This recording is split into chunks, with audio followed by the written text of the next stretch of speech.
Hello, my name is Marcus. I'm the compiler of a collection of therapy quotes entitled 1001 Windmills of the Mind, a collection of quotes taken from what's often called the psychodynamic or the psychoanalytic perspective, which long ago, as I understand it, was referred to by some as philosophical medicine or narrative medicine. Emphasis on the word narrative. By the way, I got a nice little view here today, but unfortunately, this is going to have to be a very brief video. Oh, there's a pool there. Oh, two pools, huh?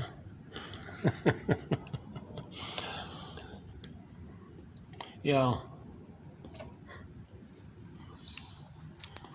I'm sort of in the entranceway to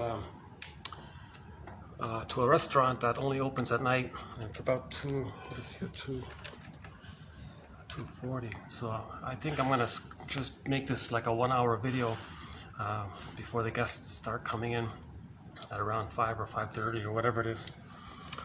So this is going to be part 3 of role responsiveness. So 2614 part 1, 2615 part 2, and this here 2616 will be part 3 of 3 of this thing called role responsiveness. Interesting phrase that came out by a guy named Joseph Sandler back in '76, and a lot of authors use this phrase when they talk about reenactment and projective identification and countertransference and repetition compulsion, and trying to understand how the therapist might be coaxed or induced or maneuvered or goaded or feel some kind of pressure to play a role in the client's script, in their template, in their internal working model, because in trauma we create models in the mind. So let's I got a confession to make. This is like my fourth. I think this is my 4th retake, because I've tried to do this in other venues, and there's always some kind of interruption of some kind. So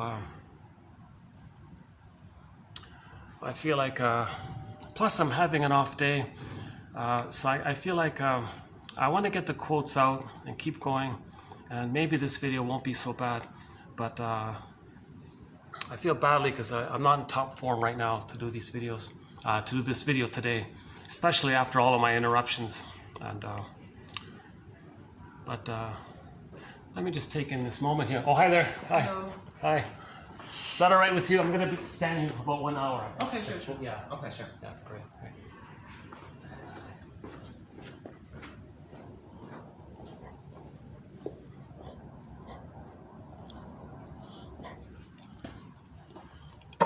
See, the common thing that happens is, one staff or supervisor will say, fine.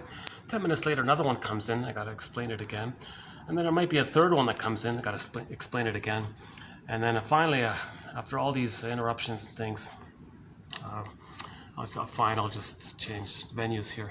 So this is like my 4th spot so far this afternoon.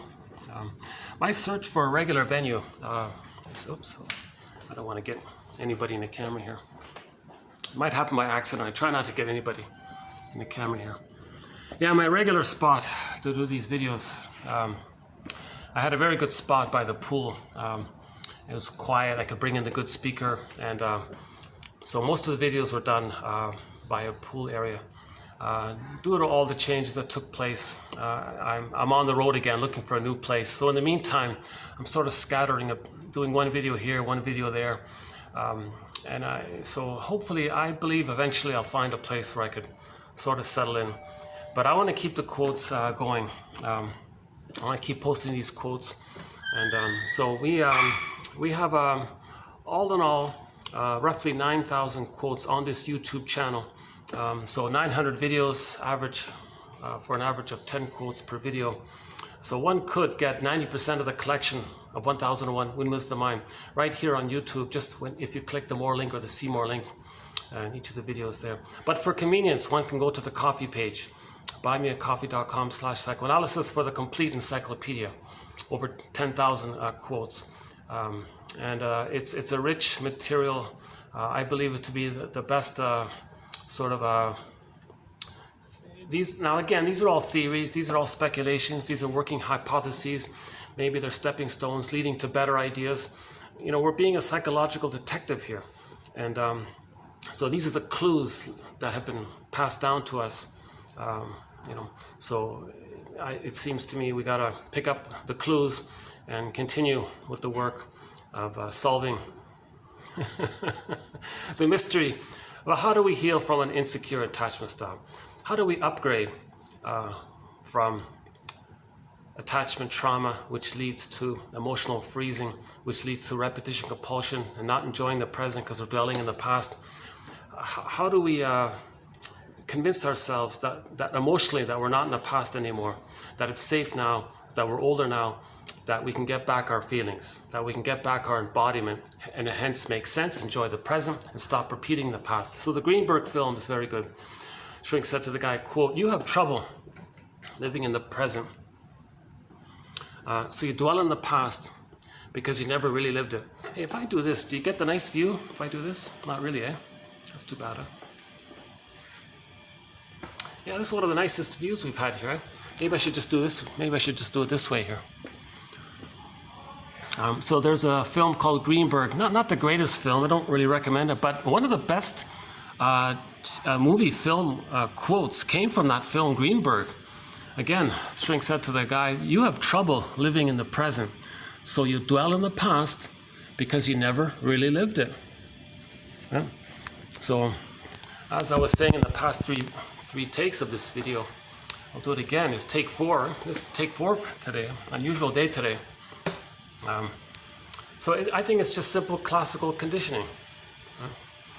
The child had his golden ball. He had all of his feelings, joy and sadness, the primary emotions, mainly, and joy runs the console.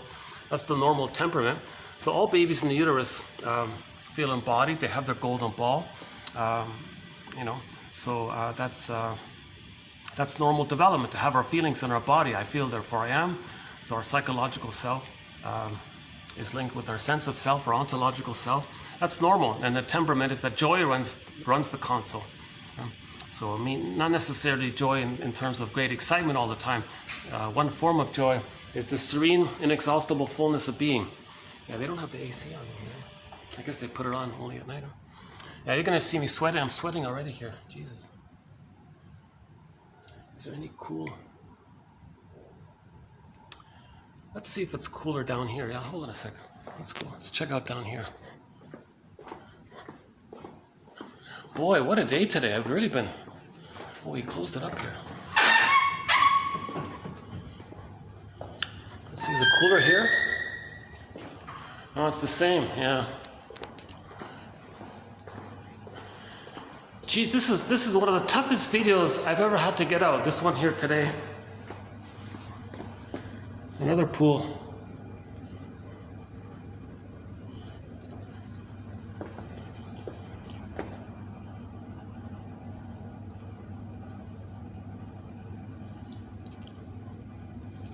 Yeah.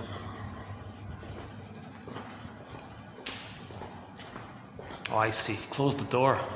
When I came here, it was open, so it's easy to just... Okay, geez, yeah, no AC here.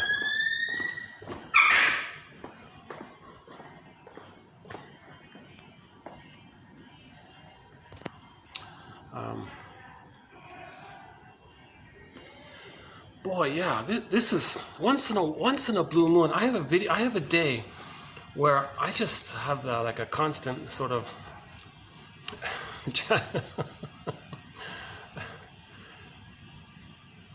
I think this is the second time where I had to do like 4 takes to get a video out.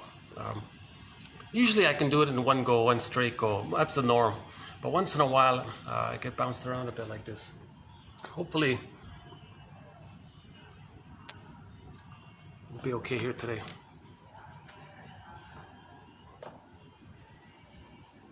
Interesting motif here with the photos, yeah. Sort of like an old European kind of look, feel to this place. Yeah. Yeah. What's that, Venice or something? Maybe it's Italy. I'm not even sure what kind of place this is. A vineyard there, maybe? sort of a wood theme.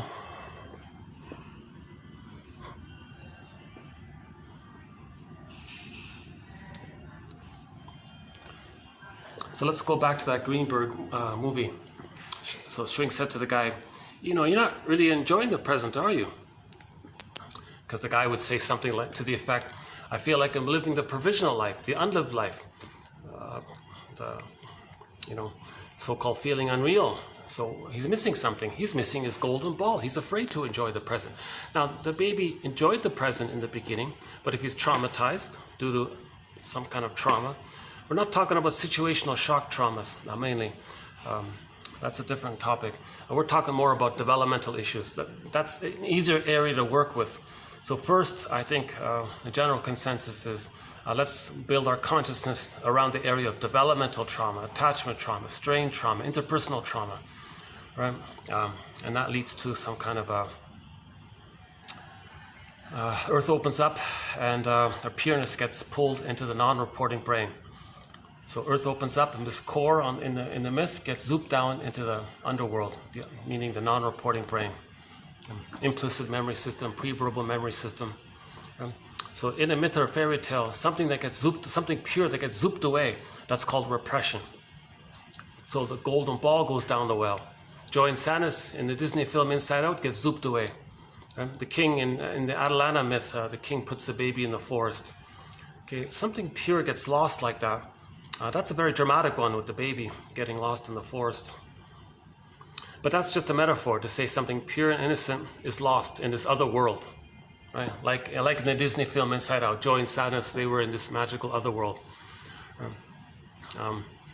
So the byproduct of squelching our feelings, repressing our feelings, and being afraid to have our feelings, the byproduct is we may say that we feel petrified, like the petrified frog image in the sitcom The Many Loves of Dobie Gillis, or the frozen woolly mammoth image. Or a more dramatic one is in the myth of Narcissus, Echo became a statue. In the Jeff Lynne song called Turn to Stone. So that's another very dramatic image for how we might metaphorically feel.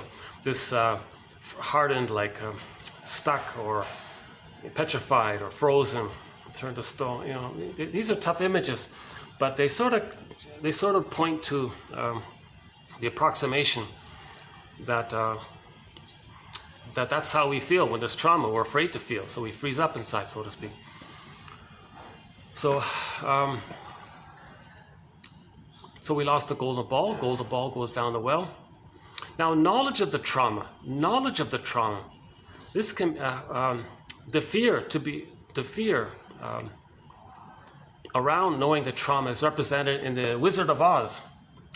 So, knowledge of the event was fragmented, with the scarecrow being in one place in that fantastical dream world, right? And the scarecrow was separated in the beginning. They weren't together. Dorothy had to bring them together. Our consciousness had to bring the scarecrow and the Tin Man together, right? But in the beginning, the scarecrow, meaning the consciousness, was in another place. That means we don't know the trauma. Our feelings got fragmented and separated into another place. You see? So that's why they're scattered like that in the beginning. So Dorothy had to bring together the Tin Man, the Scarecrow, and the embodiment. Now, because knowledge of the event, meaning the Scarecrow is in one place, so it's compartmentalized, the knowledge of the event, and we don't even know it. And then the feelings, we lose our feelings, that's in another place. And the link is not there between the Scarecrow and the Tin Man. The link is not there.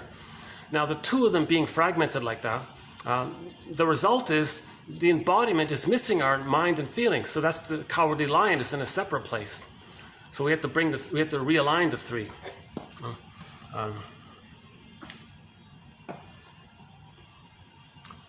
Okay, so we're trying to build consciousness.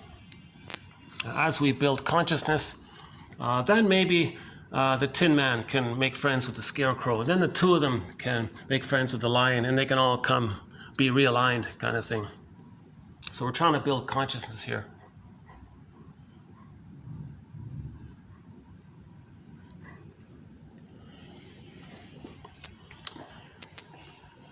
Tell you the truth, this is like, what is this? I've already spoken for 3 hours today. Can you believe it? And I should have done some kind of editing. Maybe I should do some kind of editing kind of thing.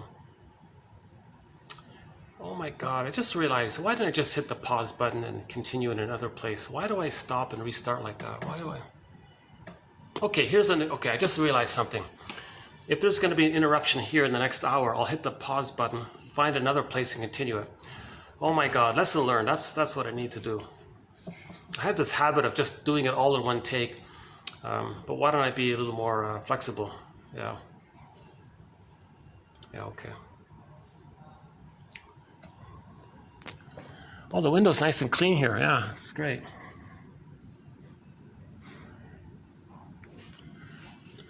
If you see me turning the camera like this, it's because I might have to dry away some perspiration. It's pretty hot in here. It's 45 with the heat index, you know. Yeah, I'm just curious to see if it's cooler in here. Let's see. Hold on a sec.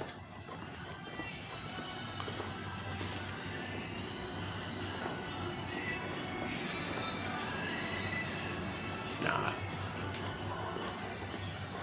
Let's just stay here.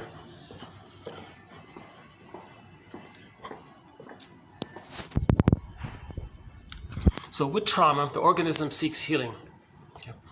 So Edmund Burglar's metaphor is helpful for this. Every neurotic person who's not enjoying the present, not living in the present, not using their capacities, their gifts. I just heard this morning sort of a little anecdote from the popular motivational speaker Zig Ziglar. I'm not really a fan or anything, but the clip he gave this little anecdote where about this farmer guy struggling and all this, not knowing that all along there was this wealth of oil on his land. And so the point was the guy was poor, but he was rich, but he didn't know it. He had to look within, and then he would have felt his riches. So it was sort of within. That was sort of a little analogy there, to look within kind of thing.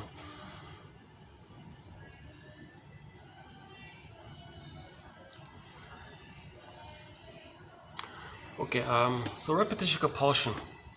So the trauma is the baby felt rejected by the mother somehow. Again, we're not blaming the mother. It's the baby's experience of the mother that counts. It's his experience. Because of his small size, he's helpless, very sensitive, very vulnerable. Even the little mishaps by the mother, the child takes it very personally, creates dramatic, frightening imagery in his mind around the mother, project that imagery on the mother, and thinks the mother's a monster. It's wildly exaggerated. Then he's got to hallucinate a goddess mother to think that he's safe with the mother.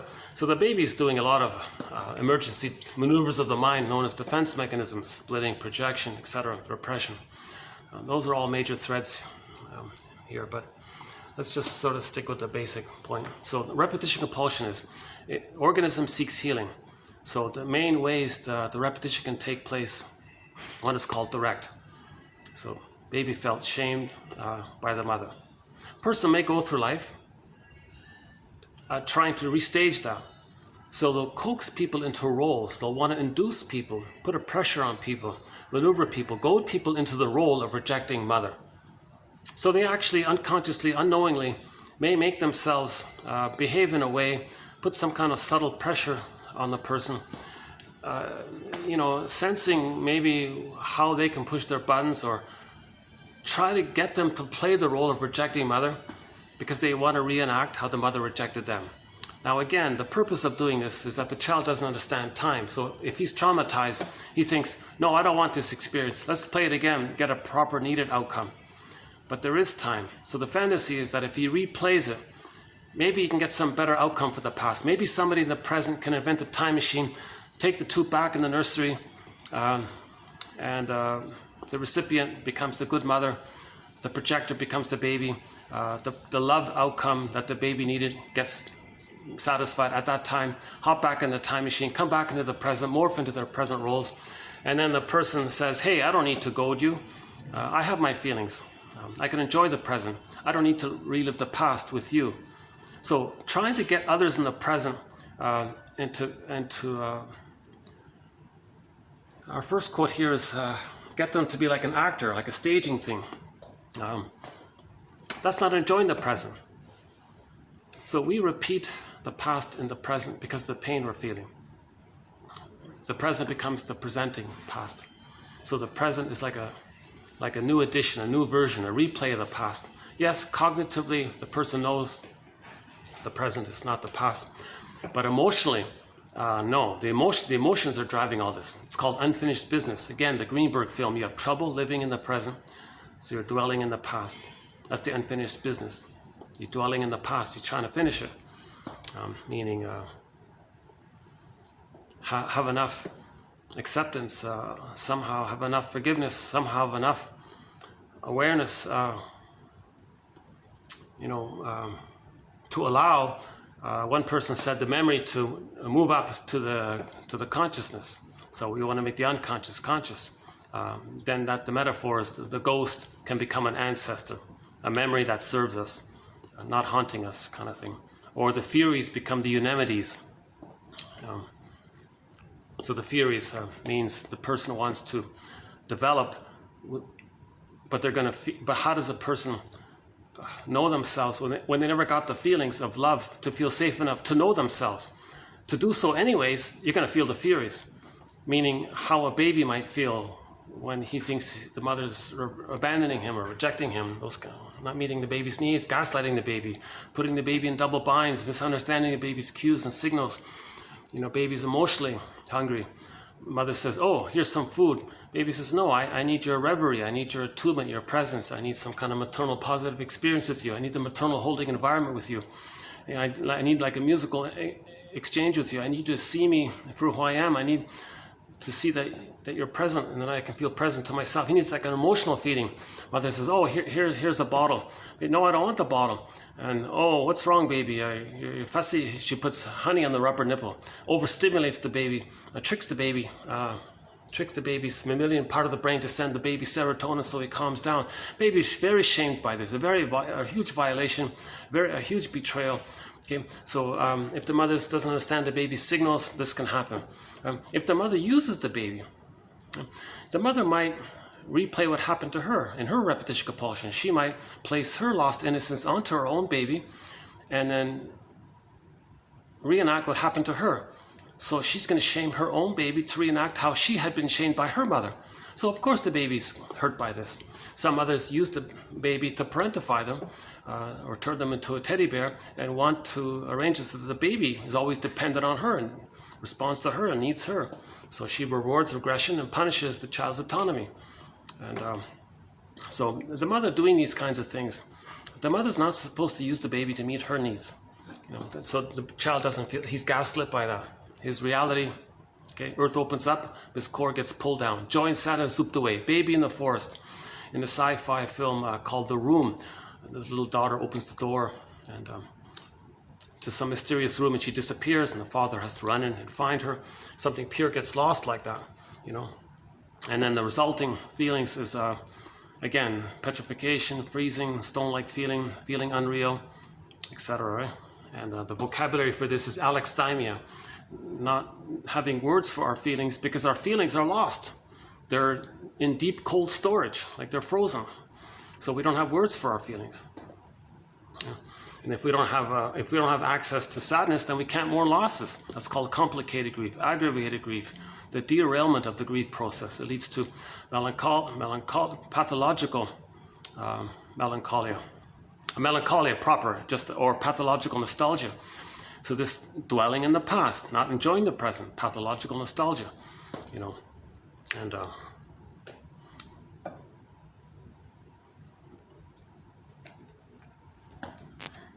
wait a sec.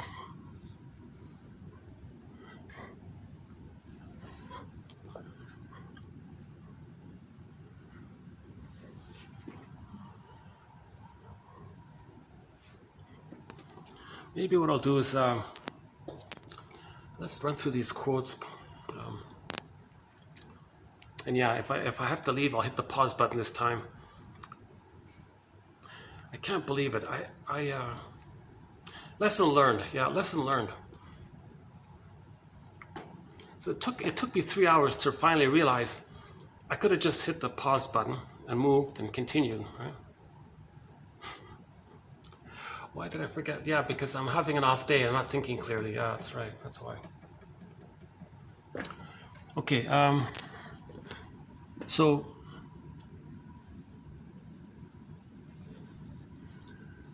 the baby feels somehow that it wasn't safe to have his feelings.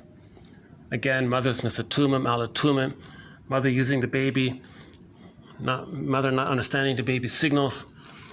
And this whole issue around why mothers are having such a hard time being attuned to their baby's situation, that's a whole separate thread, which we won't do here now.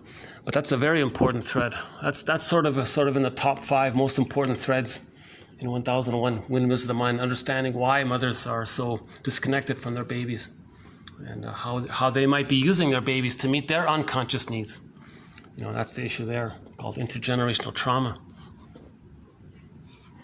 Power of the unconscious, right?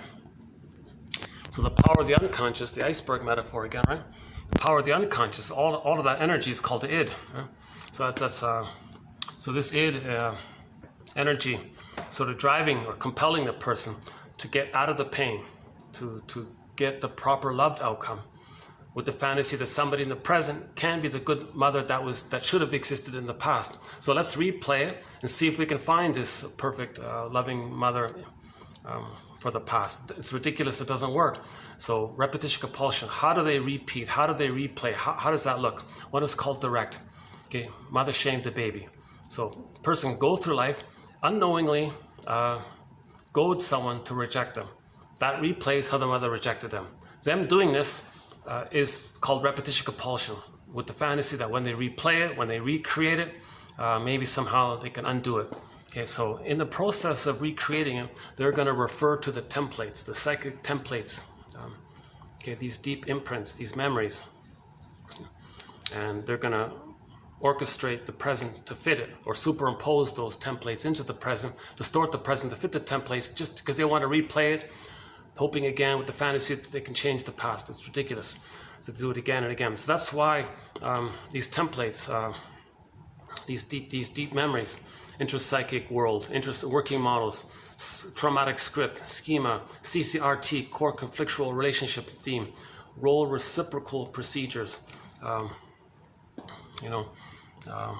There's a few relational units, and part self linked to part other, linking affect. So there's some kind of architecture, endopsychic structure. Basically the child's memories and the fantasies around it and all the energy around it. And the whole organism is seeing the world through that lens.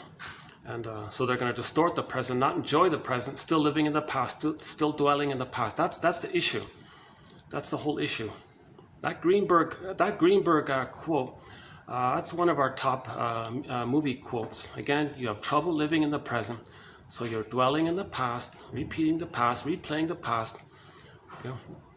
Because of the pain you're feeling, repeating the past, replaying the past, searching for your golden ball, searching for your story, replaying the past, distorting the present, not enjoying the present because you're emotionally in the past, unfinished business of the past. Why? Because with the trauma, you couldn't know it. You never experienced the situation. When the baby is overwhelmed, he can't experience it. The mind flies off. That's the scarecrow. The feelings fly off. That another place. That's the Tin Man. And they're both separated from the body. That's the cowardly lion image.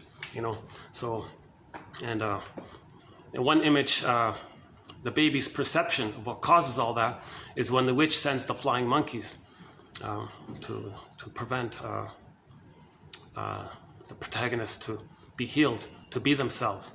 Okay. Now again, that witch is not reality. The mother isn't so frightening like that. The witch image, any kind of frightening image in a myth or a fairy tale, that image is made up by the baby. The baby projects his rage and his needs onto the image of the mother. The mother might be like a devouring wolf to represent the baby's hunger, great hunger, which turned into greed, timeless, so this devouring quality. And he's very so-called enraged by it, so it's an angry, hungry wolf kind of thing. That's just a symbol for how the baby felt. So that image, that artwork, think of it as artwork, how art describes our feelings. So the baby's like a Picasso. He paints a picture of his mother as a devouring wolf, or the witch that wants to eat the baby, or the guy with the horns. Any frightening monster creature, the Cyclops eats the people. That's to describe that the baby wanted to take in. The baby had this need to absorb in, and he's enraged, and the Cyclops is enraged. That describes the baby's feelings. Okay. So myths and fairy tales are metaphors for internal dynamics. Myths and fairy tales are soul stories. They're like dreams. Every character in a myth or fairy tale represents aspects of one traumatized mind. They're not true on the outside. They're true on the inside. Myths and fairy tales are true on the inside. They're metaphors for psychology. They're metaphors for this internal mapping world we talked about. So every character in a myth or fairy tale is some kind of fantasized personification of some aspect of the mind, of the person's mind. Right? So all of the characters in The Wizard of Oz belong to one mind. They're not separate characters. They're all one. Right? So in the Wizard of Oz, all is one mind. It's all part of one mind. Dorothy is our conscious, that's the healing efforts, the searching. When we're searching, that's the part of us that's searching for healing. And then, again, we're looking for our consciousness, our feelings, and our embodiment. Line them up. Face the anger. So that image of Dorothy facing the witch, throwing water on the witch, that's water symbol for feelings, means we got to face our feelings around the mother. That's all it means. So the person's got to express their feelings about the mother.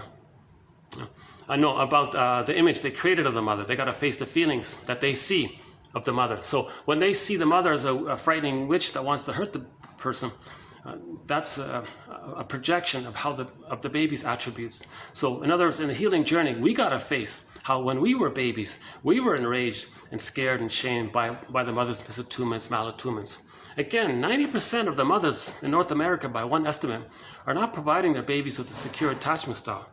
Okay, so this is more common than people realize.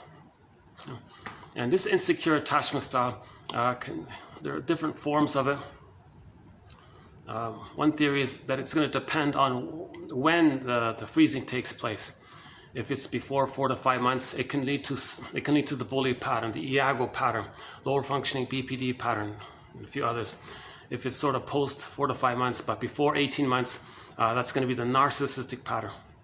All of those patterns before 18 months are called the stingers, because they give up, because they project their emptiness onto others and say others are not okay.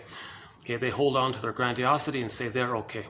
Now if the trauma takes place post 18 months, post the stage of narcissism, then that's more the pleasers, the clingers, the caretakers, the codependents, preoccupied. So they're always trying to save the relationship. They do all the work in relationships, that kind of thing. An important point about this is that all babies begin with, I'm not okay, you're okay. In the uterus, the baby's one with the mother. The power of the great mother, he thinks that's his power. Infantile megalomania, it's called. So he thinks it's all just him. Nobody's presented the theory that when the baby's in the uterus, that he understands that he's him inside his mother, who's another person, that there's two separate people. He doesn't get that. He's in the uterus, his eyes are closed, he's one with everything. So he thinks he's everything. He's the universe. He's the center of the universe. Everything serves him. It's called primary narcissism. Okay, but that's okay. So he feels alive in the present. He's got his golden ball. He thinks he has this great power. So he feels he can do anything, I guess. One person calls it unconditional hallucinatory omnipotence. Okay, again, this godlike, king-like feeling or something. So when he's born, humans come out too early. They need an extended paradise. Babies can't have paradise lost at birth. So baby thinks, if there's no paradise, wait a minute, oh my God, is he defective or something? What happened? So he may conclude that there's something wrong with him if he doesn't get the union. So the baby needs to enter into a maternal holding environment with the mother, a positive maternal experience with the mother. Okay, it's called the stage of symbiosis, undifferentiation, merging, fusion, etc. Mother-infant dual unity. So the baby needs an extended social, interpersonal, womb-like environment, so where he feels safe enough for the first 4 to 5 months. So he still thinks he's a little god in the extended womb. Okay, and the mother, he can't parse out where he begins or ends, or where the mother begins or ends. This starts to take place at roughly 4 to 5 months. Some authors say maybe it begins at 3. Some say it can extend. It can be even later. The range, there's quite a range. The earliest, one author suggests maybe 2 months. One said up to 7 months. Like, whoa. Mahler, I'm just sticking with Mahler. She says 4 to 5 months on average. The baby, if he's loved and he feels safe, then he hatches out of the egg, the psychological egg, moving towards the psychological birth. Again, the psychological birth of the baby doesn't just automatically appear with the biological birth. And the baby has to go through sort of like a developmental process between birth and 3. Okay, first 4 to 5 months, the egg. Okay, 5 months, he starts to hatch. Okay, 5 months to 18 months, the world is his oyster. He's got superpowers. He thinks he's Superman. Right? He still thinks with the narcissism that everything is for him, serves him, it's all about him. Okay, and he's got motor skills. He can crawl, walk, and run. So he thinks he's Superman. He's got these new powers. He can run and walk and all this, right? It sort of resembles my theory, the Spider-Man film, when he got his flying skills and all that, and he was very excited, swinging around. That might be like a tip-off to how the baby feels, very excited and very delighted that he has these new powers in his little god. But that's okay. He's meant to have that so-called exhibitionistic grandiosity kind of phase. And the mother's meant to just accept that. And that'll dissipate normally by 18 months. Okay, so at 18 months, the narcissism, where he thinks he's a little god, dissipates, mainly. And then from 18 months to 36 months, Walt Whitman's quote, "Now, Voyager, seek thou forth and find." Now he's going to be a more explorer. Now he's a human more, right? Now he thinks more like a human, that he's a person, others are people. He's curious and he wants to learn, natural curiosity. And so he's going to explore the environment. When he freaks out, he runs back to his mother to touch base. That's called emotional refueling. Mother just says, "I'm here, you're safe." The child says, "Okay, great." He explores further, runs back.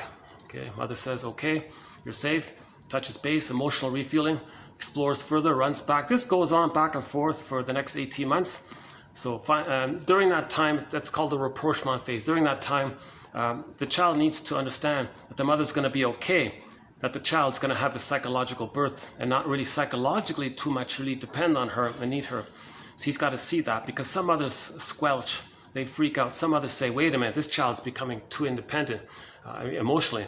He's not going to really need me." So she's going to feel abandoned. What's she going to do with it? She feels lonely or something. So she may fix it where the child gets frozen at that time, you know. So the child's got to see that the mother's going to be okay with their autonomy. So if that takes place, okay, during that time, it's called communicative matching. Mother does improv and shares what she knows and gets that the child is unique, and he's himself. He has his identity. He's who he is. Nature's greatest miracle. Everyone's unique. Mother sees it. Child sees that she sees it. And then he gets a psychological birth by the age of 3. And so up until the age of 3, all of those memories just of merging, okay, the paradise, the extended paradise, feeling safe to hatch out, the mirroring and the grandiosity up until 8 months, it dissipates, the secure base, communicative matching, the rapprochement, all of these memories bundle up. The baby's brain is malleable, laying down neural networking. Again, human connections lead to neural connections. By the age of 3, those memories bundle up, and the jargon is the child has a structure in his mind brain called the holding interject, or the internalized good object, or object constancy, where he was loved by the mother. So the template is, "I'm okay, you're okay." That's normal development. I'm okay, you're okay. Anything other than I'm okay, you're okay is trauma. Something went wrong. So in the beginning, all babies begin with, "I'm not okay, you're okay." That's just temporary. That's just very temporary. Okay, because chances are no mother can do it perfectly, but it's okay. The child can temporarily use this emergency mind trick where he'll say he's no good, deny the mother's hurting him, project his rage and feelings onto the mother, the monster image, put her into a separate bin, hallucinate a goddess mother called splitting, and think he's relating to a goddess mother, and not really yet having experience of love by a human. He's relating to goddess demon imagery. That's just very temporary. That's the key there. So let's say that, with experience, the mother she is more loving than shaming, then that splitting gets resolved and all that. But in the beginning, when the child is born, he needs the paradise to continue. If the mother's misattuned or something goes wrong, okay, so the child, we have a whole thread on why that can go wrong. So the child thinks, where's my paradise? I'm everything, and now my paradise is gone. Oh my God, there's something wrong with me. B, baby can't parse out where he begins and where the mother begins and ends. So he thinks the mother's him, the mother's defective. He can't parse out and say that the mother's defective and he's okay, because it's just all him. So he thinks he's defective if the mother's defective, because the mother's him. He can't differentiate. Again, he's in a stage called undifferentiation. So that's part B. Part C, baby's going to try to save the mother. Baby might think, hey, wait a minute, if I'm a God, I'll just fix the problem here, meaning fix the mother. So he'll try to save the mother, accommodate the mother, please the mother. The baby might think, gee, my feelings and needs bother the mother. I know what I'll do. I'll freeze up. I won't have feelings. I won't have needs. Maybe that'll please the mother. That she'll change her ways. I'll feel safe and I'll get back my golden ball. He tries. It doesn't work. Baby thinks, oh my God, he must be really defective if he can't save the mother. That's part C. Okay, insult to injury, part D. He's got to deny all that, hallucinate that she's all wonderful so he can feed safely. So he ends up, that's called unconscious guilt, layered over on top of the underlying unconscious shame. Shame for identity, guilt for the belief, the false belief that he did something wrong. If he's got to assume that she's wonderful, and did he do something wrong? It's called the moral defense, to account for why he's got to see her as all good and he feels pain. Maybe he also did something wrong because he's defective. Shall I compare thee to an onion? So the conclusion is, the baby thinks, I'm not okay, you're okay. Now, up until 18 months, if this doesn't get healed or solved or resolved, he does a very drastic thing. His emptiness, his shame self, he can't hold it anymore. He does a very, very desperate maneuver of the mind. Okay, it's a very archaic, it's a very sad state of affairs for the baby. He's going to project his soul, his wounded, it's wounded, but it's still his soul. He's going to deny it. Okay, and then when something's denied like that, to keep it denied, he's going to see it outward. Okay, because there is still the attempt to heal, so he's going to see it outward. It's called projection. So his belief that he's not okay, he'll say others are not okay. Others are not okay. He's talking about himself, but he can't admit it. Again, projection, something about yourself you can't admit, you can't face, you can't accept. It's too painful. The way to not feel that pain and the cortisol around him, you trick your brain to think that you're not okay, that others are not okay. Then the mammalian part of the brain doesn't send the baby too much stress hormones and all this. So the baby's trying not to feel too much stress by this. Huge cost to reality, but he's got to trick his brain not to send him too much cortisol. It's as if maybe, my guess is maybe the mind says to the mammalian part of the brain, hey, mammalian part of the brain, I know you want to send me lots of cortisol. I know you assess the situation that we're in danger with no mother hurting us, and you want me to flee. You want me to run, right? Find another mother, escape this painful mother. I know that's your positive intention, but brain, I don't have motor skills yet. I can't run. I don't know where to go. I can't crawl. I can't pick up the phone. I can't flee. I can't even ask for help. I can't. So brain, hold up here. Brain says, what are you talking about? What do you want me to do? Well, let me trick you. What do you mean? Well, I want you to see and think that we're not in that much danger. What are you talking about? Well, I know that I feel a rage and I have a great need. I'm going to say the mother has those feelings and those needs. I don't have feelings and needs. The mother has feelings and needs. Brain goes, oh, I see. That's part one. Part two, brain says, well, how are you going to feed safely? Even the powdered stuff or whatever the mother's offering you. Well, that's okay. I'll just hallucinate like that thirsty guy in the desert who hallucinates an oasis. He's in the pain. He hallucinates an oasis trying to survive. I'm going to do the same thing. I'm going to hallucinate a goddess breast, an ideal loving breast. Brain says, okay, fine.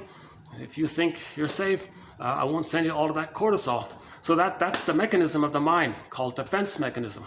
maneuvers of the mind, mechanisms of the mind, mental mechanisms, operations of the mind, tricks of the mind, whatever, to fool their own mammalian part of the brain, to not send the person too much stress hormones, because the child would metaphorically implode. His organs would fail. He couldn't handle all that stress. He can't run when he's got all this energy to run. Like he can't change the mother. He can't control the mother. He can't fight with the mother to make her change. He only has fantasies in that area, right? So, so to deal with all this anxiety is called persecutory anxiety, abandonment, depression, etc. Screen painting, maybe. So the baby's really he's got to do something to not feel all that psychic pain, emotional pain. So he'll say, dear brain,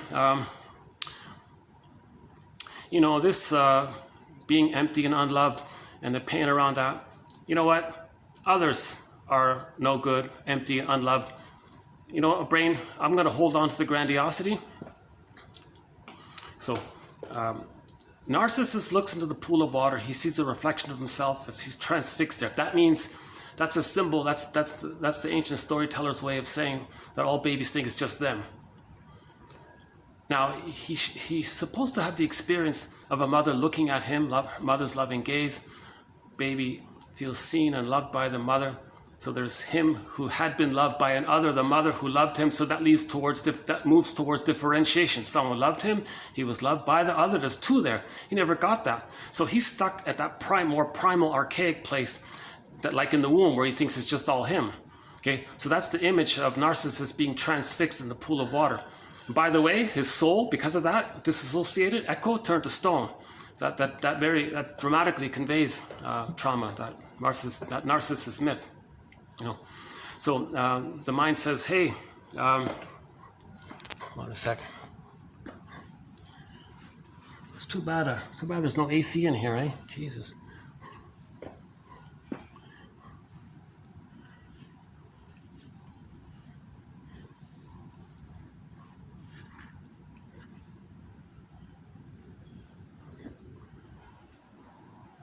Actually, it did seem a little cooler down here, I'd say.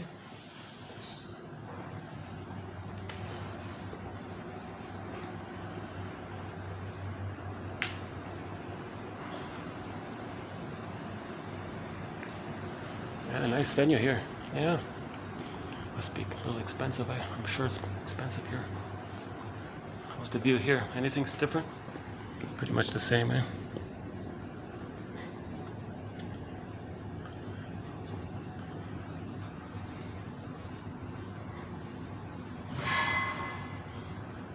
That's the way to go. Look at all those solar panels. That's the way to do it, yeah.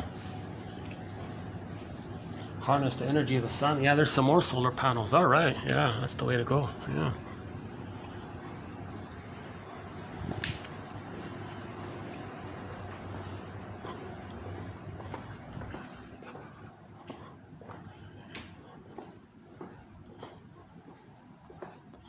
Oh, I see. Yeah, they got a real sort of a wine motif here, yeah, okay. Marriages can become like fine wine when the child achieves differentiation in their psychic template of I'm okay, you're okay. Then the marriages are like fine wine. Otherwise, they become like sour milk or they rust out, etc. Okay, so when the baby denies his wounded soul and says that his wounded soul, he sees his wounded soul in his fantasy into others, and he gives them the identity that they're no good. So in other words, he gives his soul to others, but it's a wounded soul. But anyways, it's his soul. Now, what has he got left? He's got the grandiosity. So the feeling that he's a little god. So he takes refuge in that. That's called taking refuge in the grandiose part self. And so the true self, so the self splits. The true self gets projected out. The wounded, empty, hungry, enraged, empty part. Okay, the shame, devalued self, others have it, he'll think. What's left is the grandiose part self. Because the grandiosity only dissipates when the child is loved. If he's not loved, that's all he's got left. So he's holding on to that. So him thinking he's a little god, he'll say, well, I'm okay. It's an infantile god attitude. It's not really. Now, due to the repetition compulsion, okay, that's not enough. So he'll comprise a false self, comprising part, the grandiosity part, and the identification with the aggressor. So in the emptiness, so he feels empty, he feels hollowed out, I guess. He puts that empty, hollowed out image onto others and say they're empty and no good and hollow, worthless and all. He'll say all these negative things. Okay, in the emptiness there, the shaming mother image, that monster image that hurts him and all that. Anyways, whatever he created, the mother as shamer, it fills in the vacuum, and he'll blend it in with his grandiosity and make a false self configuration. And then he'll say that he's okay. He'll shame others to replay how the mother shamed him. So he's doing two things there. Okay, he projects his wounded soul, says others are not okay, he's okay. So the mindset is, I'm okay, you're not okay. Again, when he says you're not okay, he's talking about himself, seen onto others. Okay, now due to the trauma of the repetition compulsion, okay, reenactment, he's going to shame others to reenact how the mother shamed him. So this is called the stingers.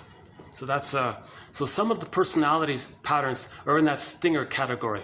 The bully pattern, the Iago pattern, lower functioning BPD, the criminal narcissistic pattern, maybe a couple of other patterns of the stingers. They sing songs like "Find me somebody to shame," "Find me somebody to control." The control one, the bully one, because they can't. None of them can mourn losses.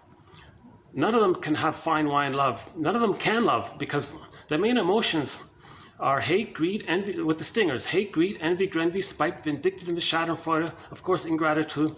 Now, with the bully pattern in particular, they're very demanding and controlling because they can't experience loss.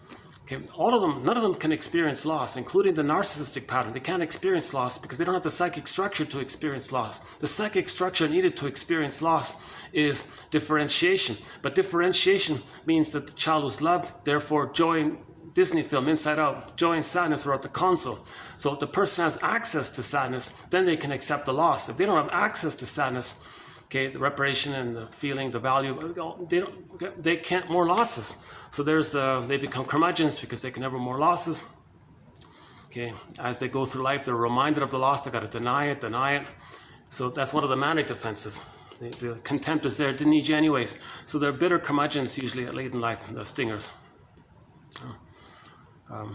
So love and gratitude haven't really entered into the psychological picture. They're just still emotionally in the infantile God place. They haven't really reached the more quote-unquote human side of being human.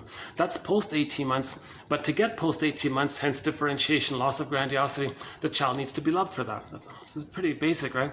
The child's loved, he feels safe to develop. He feels unloved, he's afraid to develop. Doesn't want to develop.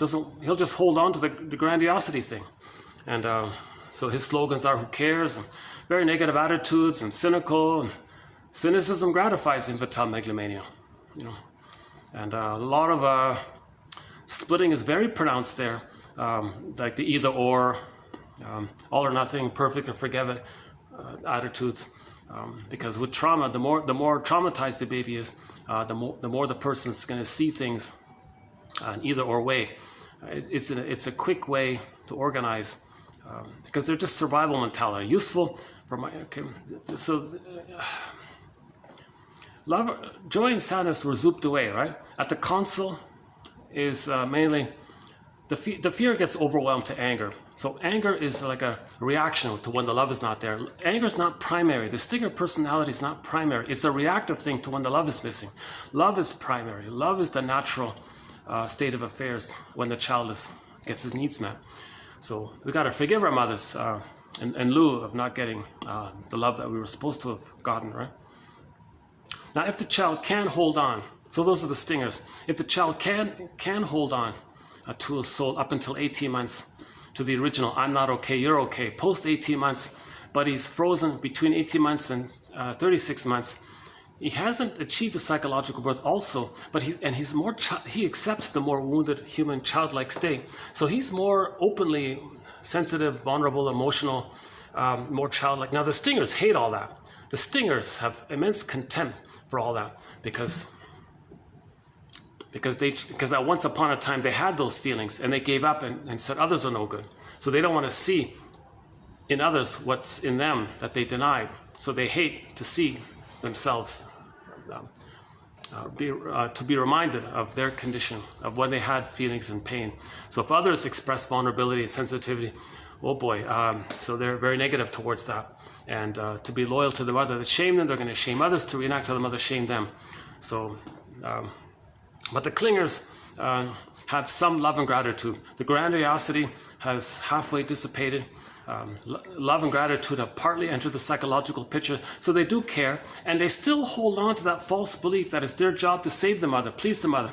So in tomorrow's video, the next video, there's a quote about why some people go into the helping professions. Because they're still trying to save others and correct others and heal others. So they're still in that clinger codependent place. So a lot of therapists might be, or a number of them might be in that caretaker place, right? So those are the clingers. And we talk a fair bit about, in the next video as well, we have another quote related to the clinger and the stinger dynamic. So let's back up a sec. The child has some kind of memory of the trauma, and his personality pattern is going to be based around where he's traumatized. But whatever configuration he creates, if it's anything other than I'm okay, you're okay, he's going to replay what caused the trauma symbolically in the present, or orchestrate something in the present that's symbolic of what happened, with the grand fantasy that he can change the past, undo the past. Okay, so in the process of superimposing the internal working model onto those in the present, people in the present feel a kind of pressure. Now, their response to that pressure, their reaction to that pressure is called role responsiveness. So let's jump into today's quotes here. So this is part 3 here. Okay, hold on, let's get this back here. Hold on a sec.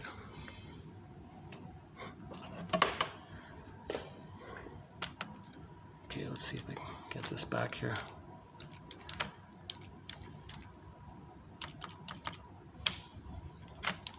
Missed it? No? Okay, hold on a sec. Caps lock.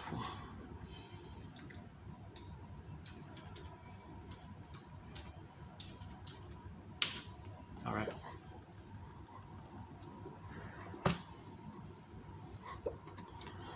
Sandler calls the tendency to become a co-actor in the client's unconscious repetitions or actualizations role responsiveness. Yeah. Okay, so the person in the present, okay, the recipient, is induced to play an act. He's going to be like a co-actor in the client's drama, repetition.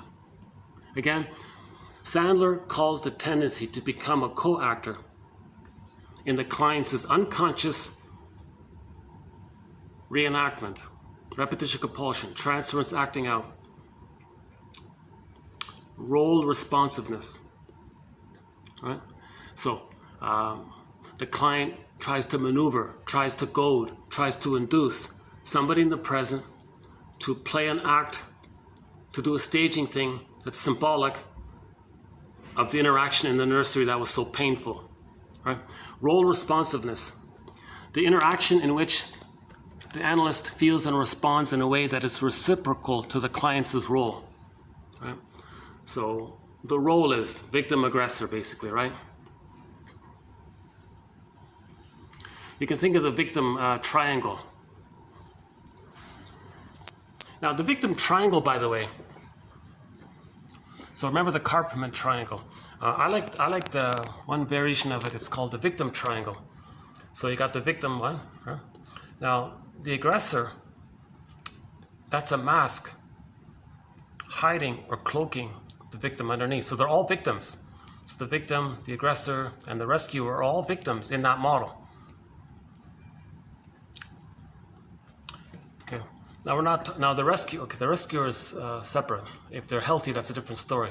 But if they're rescuing as a defense, to distract them that they're a victim, doing a thing called positive magic gesture. So the rescuer might want to help others, doing a thing called a positive magic gesture. See, mother in the mind, you see how nice and helpful I am? Well, that's what I wanted from you, and I didn't get it. I'm giving others what I wanted from you. I'm showing you what I wanted from you. I'm doing the thing that I wanted from you. Can you see it? So that's called a positive magic gesture. So but the person doing that is coming from the underlying victim place.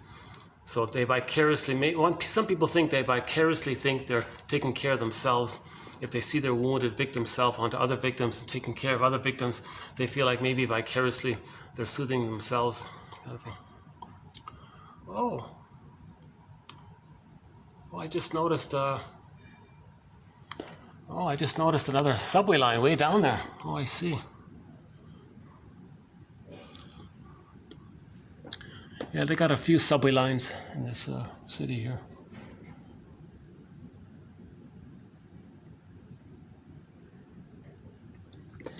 So, of course, the aggressor, anyone who's shaming others, cynical towards others, that's a cloak for the underlying victimness. So that's a defense mechanism to not feel that they were victimized. Okay. You have identified with the aggressor. Shall I compare thee to an onion? Alice Miller says, where do emotional abusers get their ideas from? Okay, so they got her from the mother, identified with her, okay, to stay loyal to her. They're going to act like her because they're one with her, because they lost themselves, and having no identity, they take the shaming mother role for their identity, and that's how they feel attached and not alone.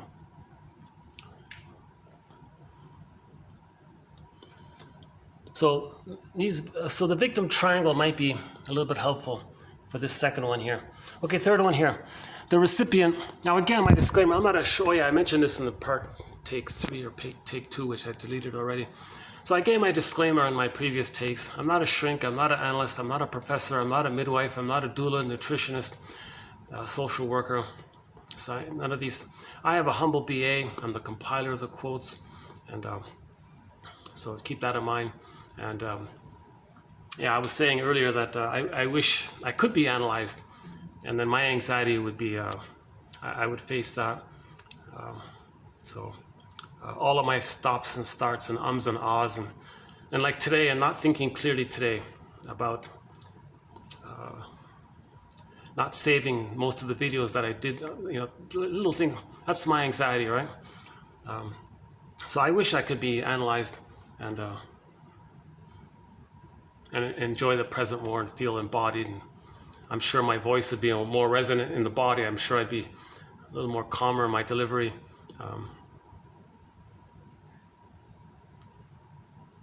Maybe this little stuttering that I do, this speaking and then stopping and speaking, maybe this kind of thing is like the fear kicking in. I'm trying to express, then the memory comes in. No, you can't express. You're betraying me, the mother might say. So maybe there's still that going on. That's something that would need to be aired out and analyzed, right? And then to let that go, kind of thing, right? So a lot of these examples, you'll like in today's quotes here, they say client and therapist, but I'm not a therapist. I'm not a client. Like I haven't done it, right? If I had the funds, I'd be on the next flight, and find a shrink and get analyzed and heal from my anxiety, right? So the next best thing is to learn this material and do the best we can on our own, all right? And so we got to first learn the second language, and we can do some of it on our own, it seems.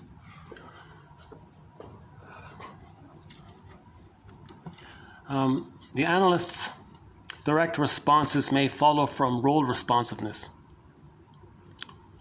If it is the unconscious intention of the client to bring about a particular response in the therapist. In essence, the reenactment involves externalization of unwanted parts of the self onto an external object who is then pushed via a variety of subtle unconscious maneuvers, verbal and nonverbal, to act out the role for the client. The recipient is pressured to enact a particular role. This is called role responsiveness. That is linked to the sender's unconscious expectations and concomitant unconscious script or schema.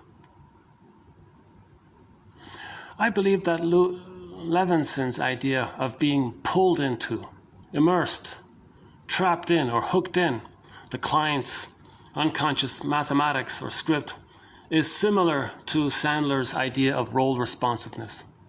Role responsiveness, as well as projective identification, are each ways of trying to discuss how affective experiences and meanings are transmitted between individuals without use of overtly physical or verbal symbolic channels. Okay, so it's non-verbal communication. So we're trying to communicate through the reenactment. We're not communicating with words. We're communicating by doing the staging thing. Unconsciously induced interactions between client and therapist in Sandler's conception of role responsiveness, or Boesky's conception of the unconsciously negotiated transference, countertransference interaction. Or we can phrase it using Kantrowitz's conception of, quote, preconscious intrapsychic attunement.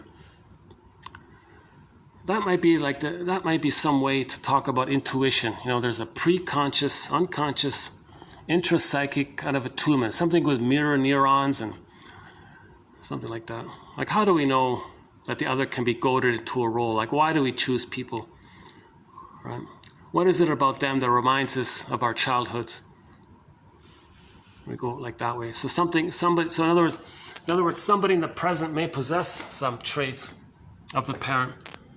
Then we're triggered. So then we have a sense, aha, you're just like the parent. I know my parent, therefore I know you. So that kind of thing. Maybe it's like that. The origins of fantasy derive from the wished for and feared states. You know what I'm thinking? Let me take a little musical break here. And we'll finish up after the song. So reenactment. I just came across this song this morning, and it does sort of resemble reenactment to a degree. Let's pause here midway through. Let me take a musical break here. Let's bring up the lyrics. Hold on a sec. Okay, I'm going to play a song called Voices Carry by the band Till Tuesday. I don't know if it's showing up here, but you know, this song, maybe we can borrow this song to talk about reenactment to some degree. Okay, so so this woman is, so the song is about a woman who is having a hard time with her narcissistic boyfriend, right, who's using her. So she says, you know, I'm in the dark here in this relationship with this narcissistic man. You know, I wish I could read his mind, but you know, I'm afraid of what I might find. You know, there must be something that he's thinking about that he's using to reject me with. I don't want to know all this. What if I tell him that I love him? What does he say if I do? When I tell him that I'm falling in love with him, what does he say? He says, hush, hush, keep it down. Don't say that. Voices carry, you know. Oh, ouch. I try so hard not to get upset because I know all the trouble I'll get. Okay, so now we can talk about the transference from the baby scenario. So there's a blurring between the baby scenario, between the baby and the mother. The mother's saying, be quiet, don't cry. I don't want to see you cry.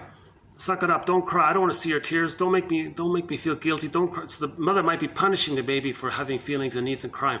This might be transferred over and recreated by her choosing a man with a narcissistic pattern who hasn't reached the place of empathy and care and tenderness for someone yet. So why did she choose that guy? Because the narcissistic husband may have reminded her of her narcissistic mother. So there's a blurring. So try to see how sometimes she's talking about the past seen in the present, right? So she says here, I try so hard not to get upset because I know all the trouble I'll get. So that's something exactly the baby might think, right? The baby might think, oh, I better not please mother here. She'll get angry if she doesn't like my feelings. He, okay, now into the present, but it's a projection from the past. So the mother / he, transference, right? So the mother and the boyfriend, they tell me that tears are something to hide and something to fear.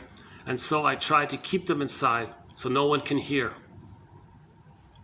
You know, back to the guy in the present. This boyfriend here, you know, he only wants me part of the time, only if he can keep me in line. Meaning he's objectifying her, wanting her to mirror her and do what he wants. Right? And then here's a little twist to the story here. Oh, hush, hush. You know, what are you saying to me here? She might overhear. So maybe, insult to injury, she chose a narcissistic boyfriend who maybe is married or has another girlfriend. Hey, I don't want my other girlfriend to hear. Be quiet. Okay, that's a replay. So she recreated in the present something that resembled how the mother treated her with the hush hush, don't cry, and all this stuff. He said, shut up. He said, can you keep it down, please? Voices carry. I don't want my other girlfriend to hear that I'm with you. She says, I wish you would just let me talk here. Okay, that might be like a communication of how the baby wishes he could express his feelings and needs. See? So I think this song conveys a reenactment of the trauma with the mother.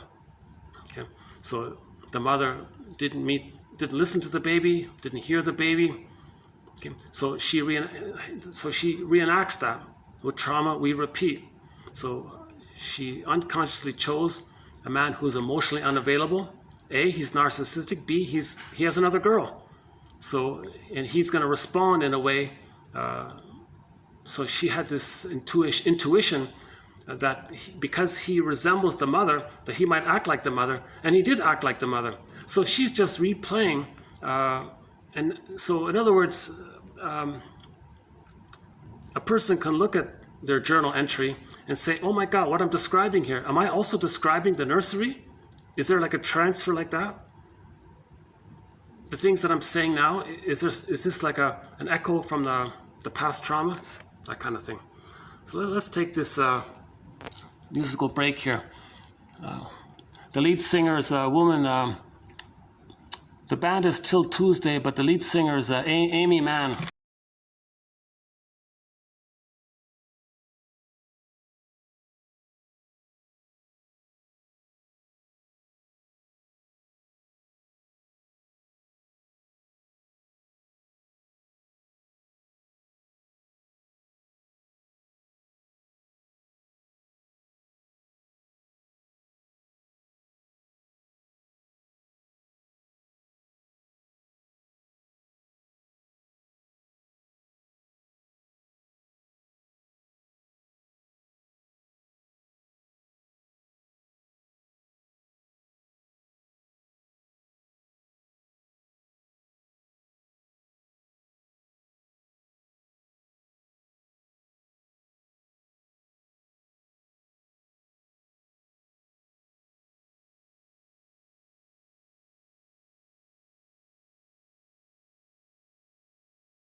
Okay, next one here.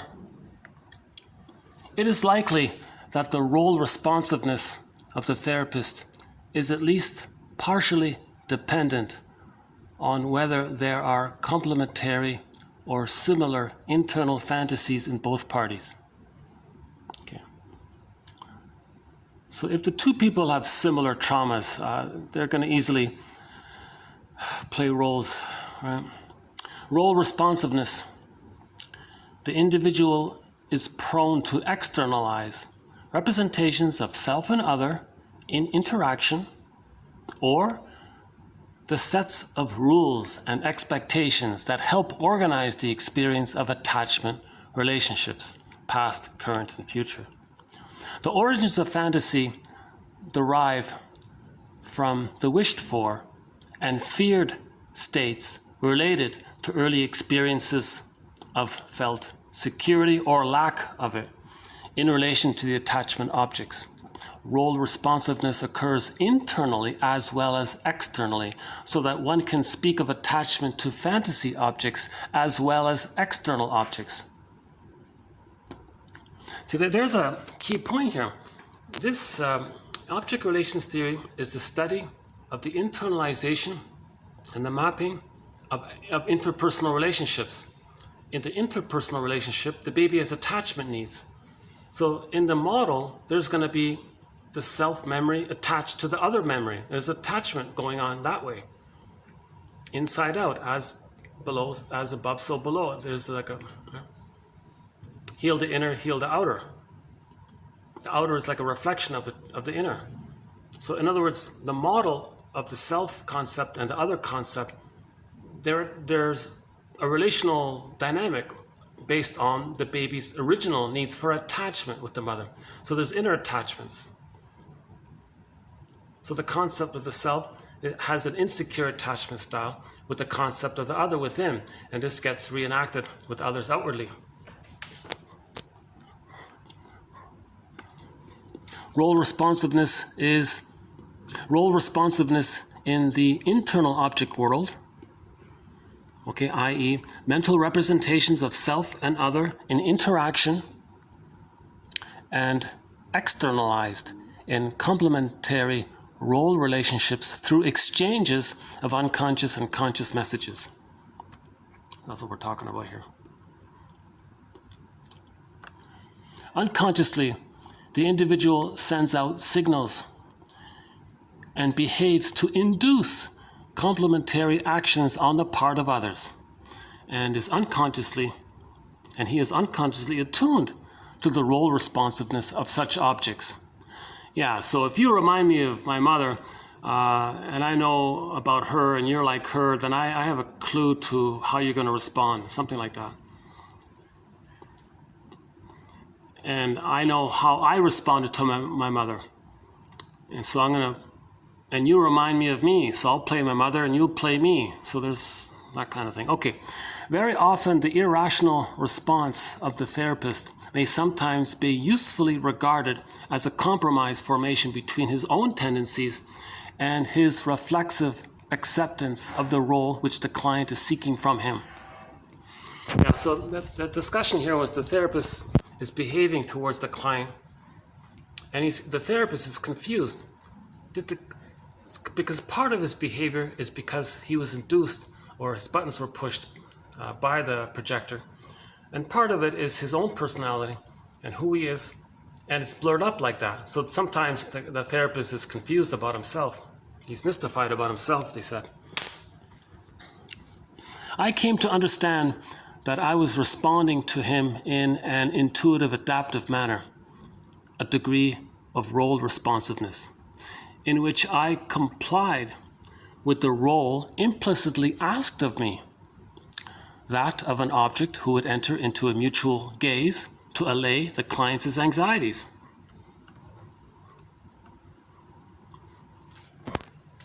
So maybe the baby did have some experiences when the mother looked at the child and the child felt soothed, but it wasn't enough. So they go through life inducing, have a loving look towards you. Look at me tonight, maybe he's trying to coax the therapist to provide that loving gaze that he once upon a time he got, but it wasn't enough, and he's just replaying it because the trauma was that it wasn't enough. So he's just replaying it. And of course, the person in the present does it. It doesn't add up to what happened in the past. It just feels good for the moment, but it doesn't change the deep memory of the original experience, right? The client's attempt to draw the analyst into an interpersonal repetition of an intrapsychic object representation. Right? So there it is there, right? The client's attempt to draw the other into an interpersonal repetition of an intrapsychic object representation. Okay, plus we're dealing with the therapist's character structure. Okay, his personality, which either includes the capacity to play the role being asked of him or not. Okay, enactments. These reenactments bridge the interface between what is expressible and inexpressible, right? You see, the reenactment is the client doesn't know what happened to him. It's inexpressible between what is forgotten and what is pressing for revival. What is pressing for revival? Yeah, the feeling's gonna come up when you repeat it. It's gonna be revived again. You're gonna feel it. So if the mother shamed the baby, they identify with the aggressor. When they shame others to replay how the mother shamed them, they may be revived of how the mother shamed them. Then you take it up with the mother. So the shamer who shames others replays how the mother shamed them. They may feel badly by that. Hocus pocus, double focus. If they're still loyal to the mother, then the victim, they're going to say is the aggressor in a thing called doublethink. Because the self and the object representations are one. They're still blurred there. Okay. The mother shamed the baby. Baby identifies with the aggressor. Okay. Then others play the role of the wounded soul. So they reenact what the mother did to them. They're going to shame others to reenact how the mother shamed them. At that moment, they're revived of how they felt originally with the mother, but repressed. That's a key moment there. Now you look up Morton Keeson's quotes about the importance of taking those feelings directly to the source. But if the person doesn't do that, okay, if they miss that, this must be the place, Robert Bly says. If they miss that point, okay, then what do? Now they're feeling bad because they're reminded of how the mother treated them. So what they do is hocus pocus, double focus. They were the aggressor. They fly that aggressor image of their own. That aggressor image is an image that contains their anger and needs. They put that boogeyman image, whatever, onto the victim and say that the victim is so bad. In other words, they just shamed someone else and they feel bad. That's because the victim is the aggressor that just hurt them. Hocus pocus, double focus. Then they'll cloak it over with bombastic, rational excuses, made up things, and they're invested in it. And so you can call that madness because it's a defense mechanism called loyalty. They are afraid to separate from the mother. You would feel the furies. It's hard to do. The way to do it, okay, in the last video we talked about forgiveness, or near the end of the last video.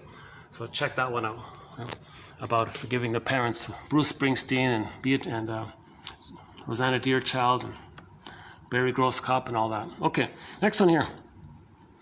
A major clinical difficulty arises out of our tendency to collude with the client's defenses, i.e., to fall into a role responsiveness that allows the continuation of maladaptive compromise formations. Yeah. So there's a real tug on people. You're always pulling on people's heartstrings, you know, and they want to help, but the problem is if you end up colluding, you're just repeating, and without consciousness, it doesn't really help, right? The goal is to be conscious of all this. One way to become conscious of all this is to read TQ 26:14 to 16. It might help. The client's attempt to draw the analyst into an interpersonal repetition of an intrapsychic object representation. Oh, we did that one already. Okay, next one here. Enactments. Oh, we did this one. Oh, next one. Role responsiveness. Okay. as well as countertransference, as well as projective identification. Okay, so these intrapsychic dynamics will be externalized and enacted in the interpersonal field. In other words, his point here is that in projective identification, countertransference, and role responsiveness, it's an interactional thing. There's going to be two people involved in this. It's not just a one-person thing. Child and mother. There's two people there, right? So we're going to see this externalized in the interrelational field. So in other words, the stinger needs somebody to shame. The bully pattern needs somebody to control. The Iago pattern, they need somebody to damage. It's enacted in the interpersonal field,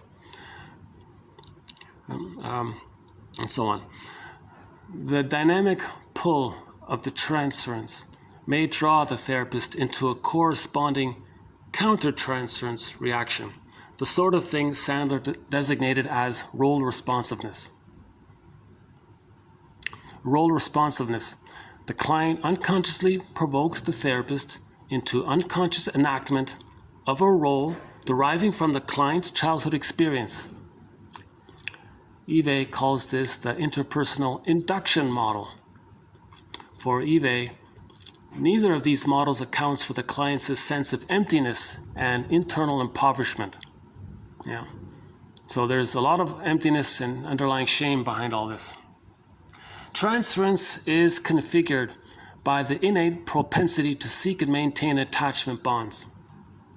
So that's the source point of all this. Baby must bond to the mother. If it's a traumatic bond, if it's a painful, insecure, disassociative, reactive, anxious, avoidant, disorganized, etc., we're going to repeat that problem with the fantasy that we can undo it.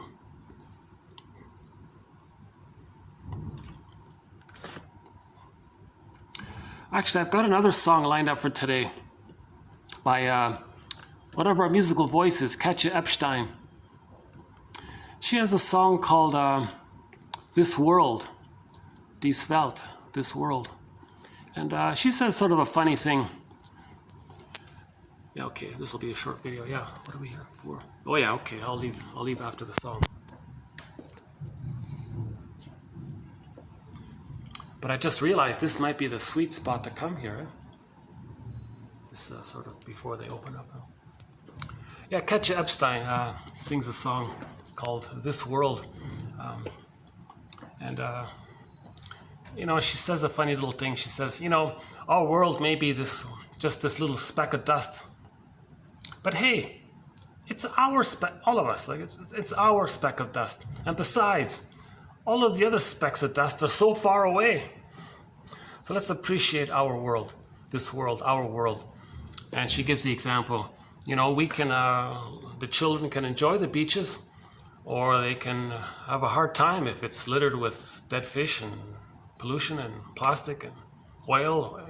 Yeah, her example was the oil spill. So it's up to us. It's our world. Let's appreciate it. So I thought this song was an attempt to promote gratitude, evolutionary gratitude, appreciation for this world. And she sang this song in some kind of singing competition, and she won first prize. It's not a bad song, yeah. So let's play it here. Dies Welt, This World.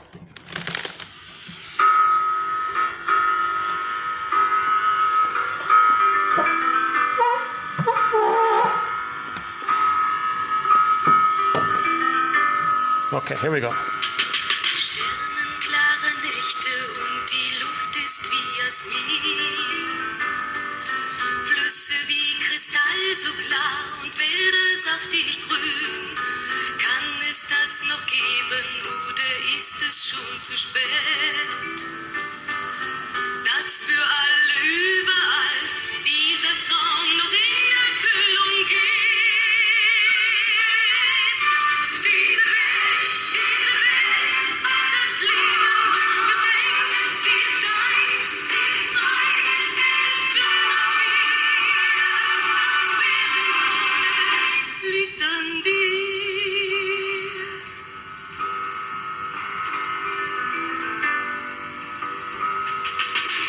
Tausend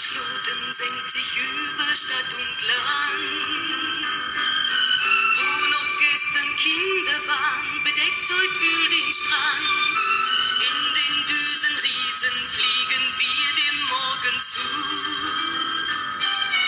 Wie wird dieses Morgen sein? Sinnlos oder voller Sonnenschein? Diese Welt hat das Leben geschenkt. Sie ist dein, sie ist mein, es ist schön. Liegt an dir. Diese Welt hat das Leben uns geschenkt. Sie ist dein, sie ist mein, es ist schön. Liegt an dir. Und ist sie auch ein Staubkornut in der Unendlichkeit? Nur dieser Stern ist unser Stern, die allen Welt fliegt viel zu weit. Diese Welt hat das Leben uns geschenkt. Sie ist dein, sie ist mein, es ist schön. Liegt an dir. Diese Welt hat das Leben uns geschenkt. Sie ist dein, sie ist mein, es ist schön und viel, als wären liegt an dir. Liegt an dir. Liegt an dir.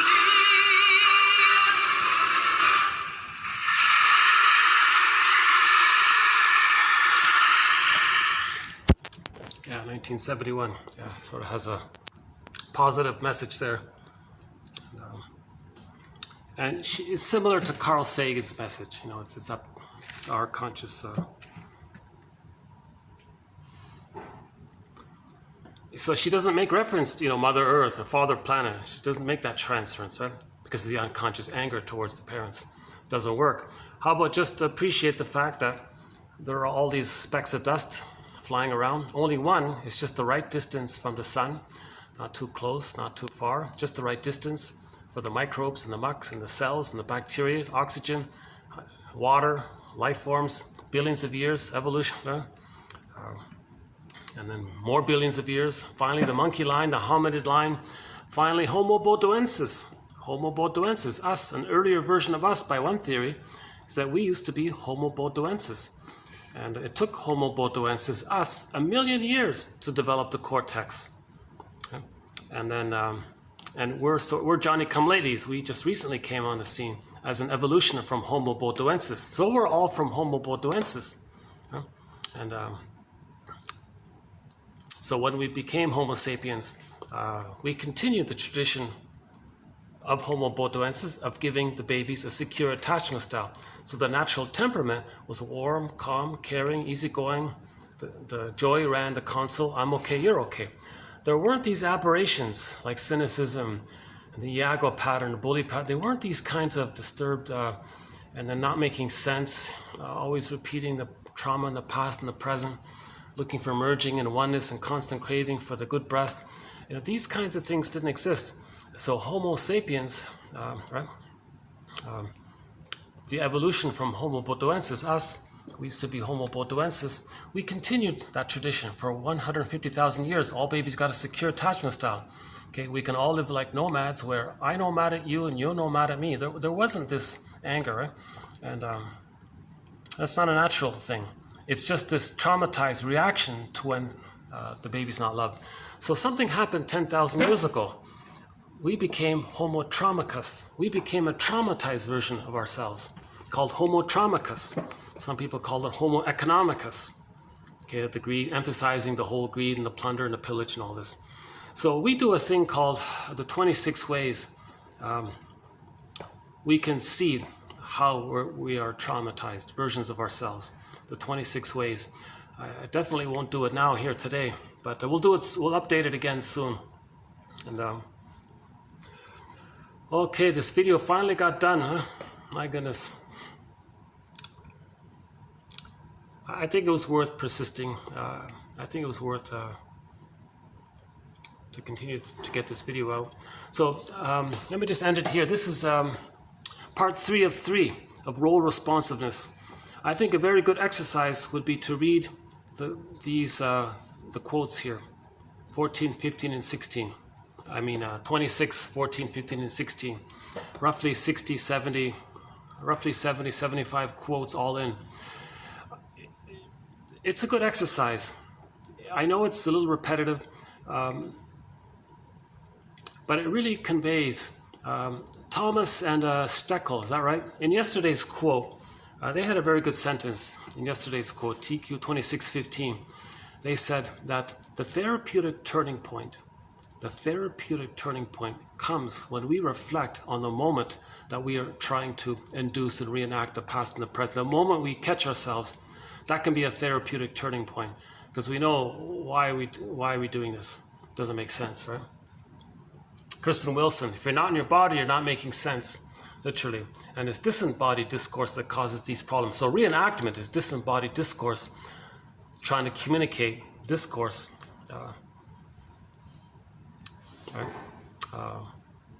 We're looking for our narrative. We're looking for our story. We can stop repeating.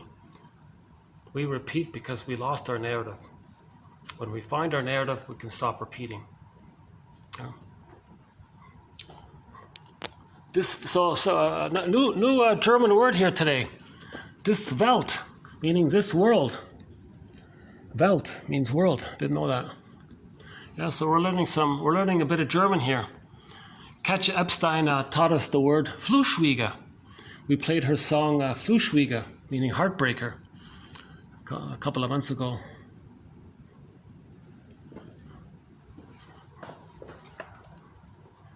Should we end up with that Voices Carry song? Here's that.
loosening up, you're facing things, then you go, oh, it's like this in my soul today.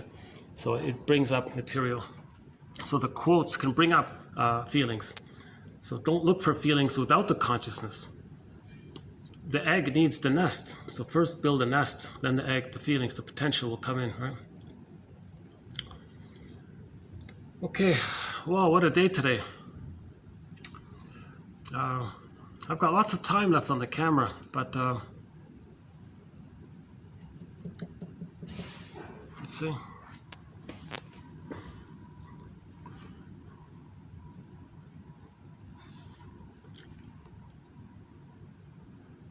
Well, this looks like a really spiffy, nice restaurant. This looks like sort of a high-end.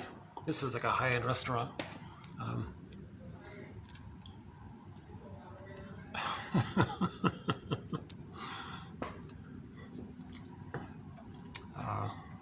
Yeah, let's look. You want to take a quick peek? You want to take? Let's see.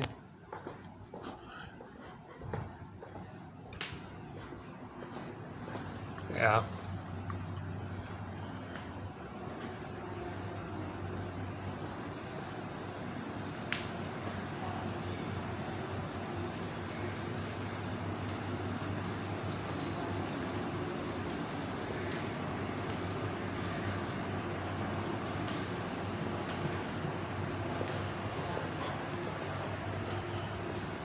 Oh, they've got an outdoor area. Oh, look at this. I didn't even see this. Oh, hey, hang on a sec. Oh my God. You know what? If it's not too, oh geez, very hot here. Whoa. Yeah, they got an outdoor area. Nice little outdoor area here.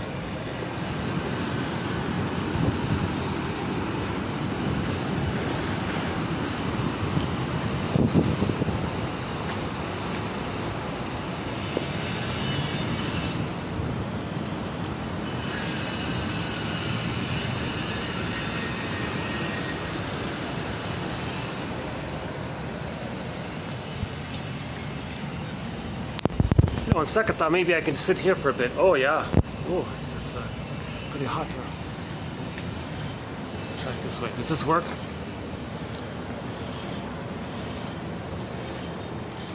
Where's the light? Where can I get the lighting?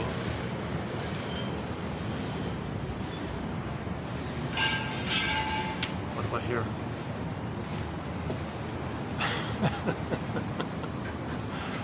Oh boy. So thanks very much. This has been TQ 2616, part 3 of 3 on role responsiveness. A very helpful term to add some warmth, to broaden our story. We want our frozen metaphors to become open, fluid, and generative.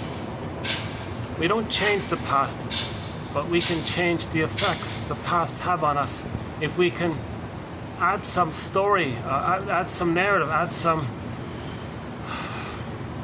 theories and quotes and speculations, loosen things up a bit.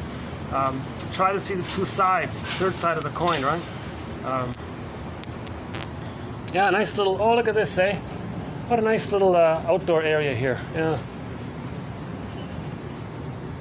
Oh, I love this little spot here, yeah, look at this. I don't know how well it's showing up here, but this is one of the nicer little outdoor patios I've seen, yeah.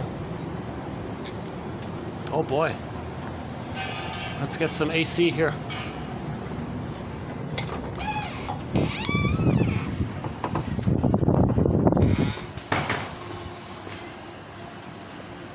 Peek around here.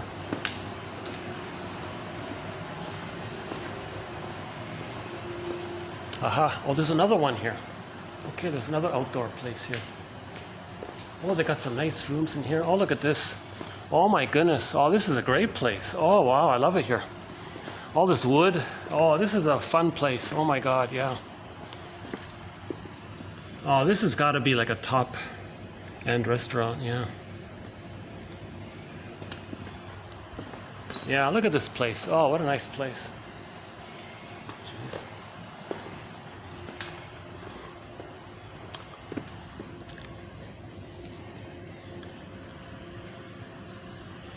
Okay, you can see, I can see a bit of a river there. And here's their second outdoor one. Let's see. Unlocked? Yeah, okay. Well, they've got another one here. All right. Doesn't lock, right? Okay, good, good. This is a smaller one, but also nice. Oh, this is a cute little place here. Oh my God. If by chance, when it cools up, if I can come here to do my videos, oh my God. Oh my God.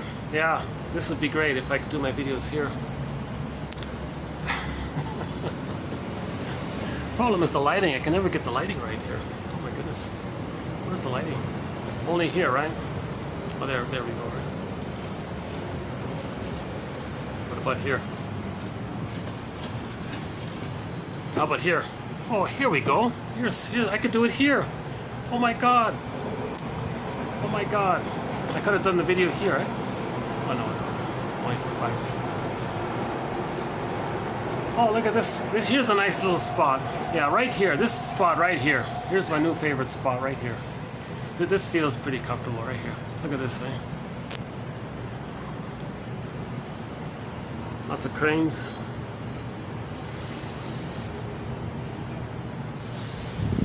Stable. Well, hopefully I'll be able to come back here. I'll try, yeah.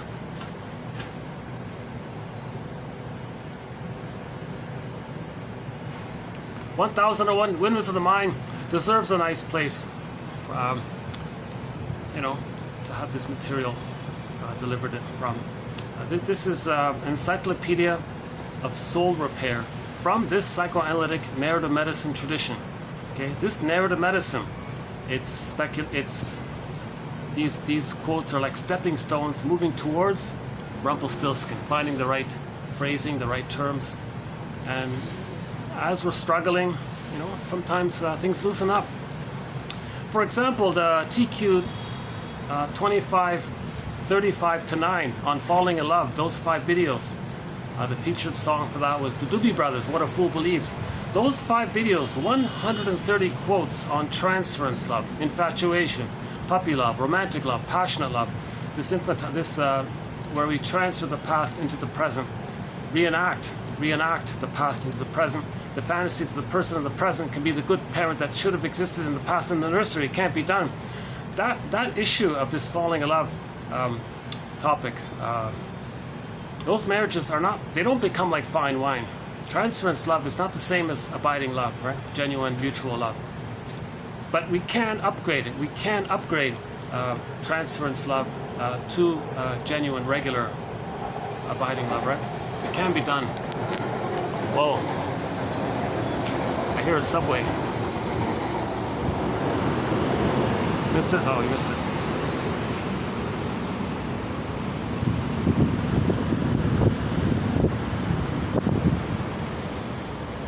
Oh boy. Let's get some AC.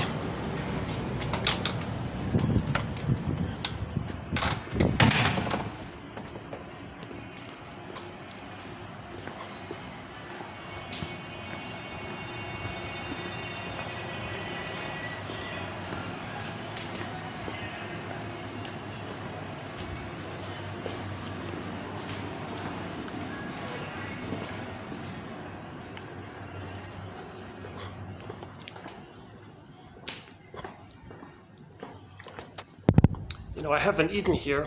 I don't know if I will or can, but this is definitely my favorite restaurant so far. Yeah, this gives me the warmest vibe. This place here. I don't know what it is. Maybe it's the associations. Maybe it's this whole motif. Yeah, maybe the old European sort of countryside or something. Yeah, look at that nice painting here. Look at that. Can you see that?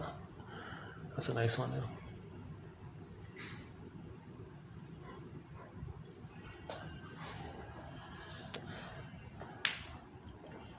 Yeah, look at that one, yeah, that's a nice one.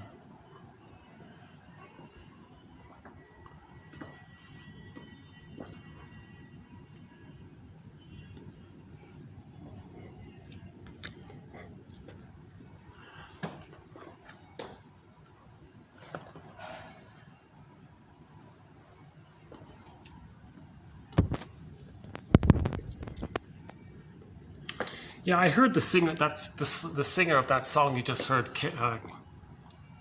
What's it called again? Voices Carry. That singer, Amy Mann. I heard her in an interview. She said, when you find your truth, when you speak something that's true about how you feel, you're gonna feel the dopamine around.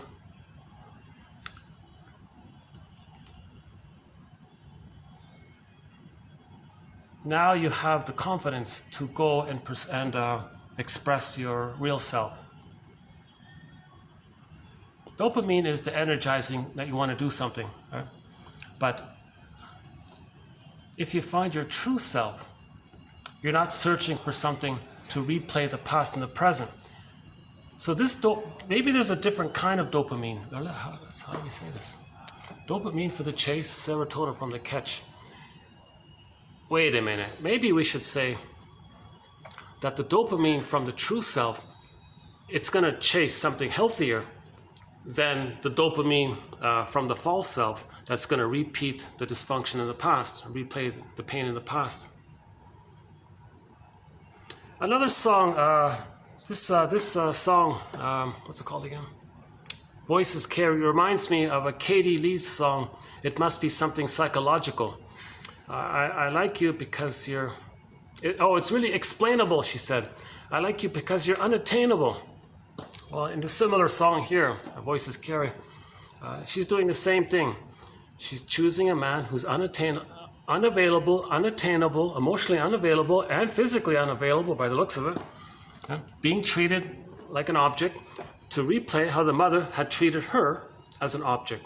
Some mothers treat their babies as an object, meaning just something like a teddy bear, just not really respecting their full human baby rights, that they're little people with feelings and needs. Some others may do that because they themselves had been treated that way when they were children themselves. When there's trauma, we repeat. It's called reenactment. The fantasy is that by reenacting, maybe somehow we can magically change the past. So it's gone awry, it doesn't work. It never works. Paul Libby Russell, TQ 2119, plus a few, and all of his quotes.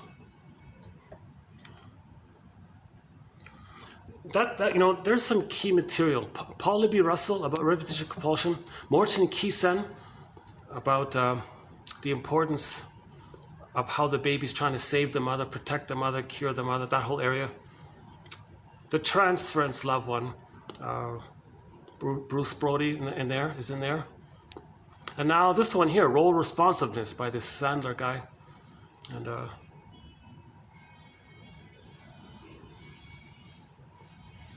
and there are a few other sort of topics in that area. But those are several key insights, I think. Paul Libby Russell, Morton Keysen, Bruce Brody, and now this one, Sandler, I think. Plus the work of our mentors, Melanie Klein, Margaret Mahler, William Fairbairn, James F. Masterson, Edmund Bergler, and Karen Horney. Robert Bly sort of makes a guest appearance now and then. We've got a lot of great quotes in 1001, Windmills of the Mind.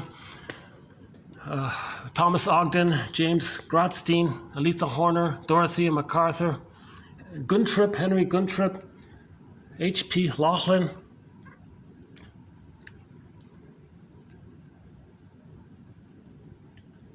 Francis Mott had some interesting material.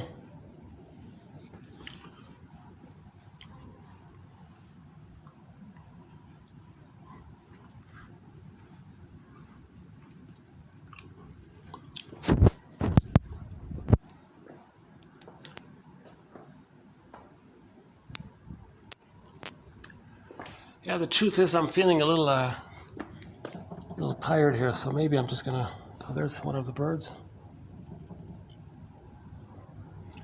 I don't know if you can see it.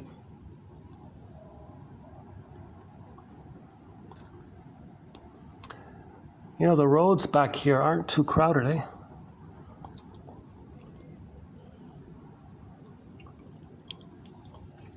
Must be the time. Yeah, it's not rush hour yet, yeah.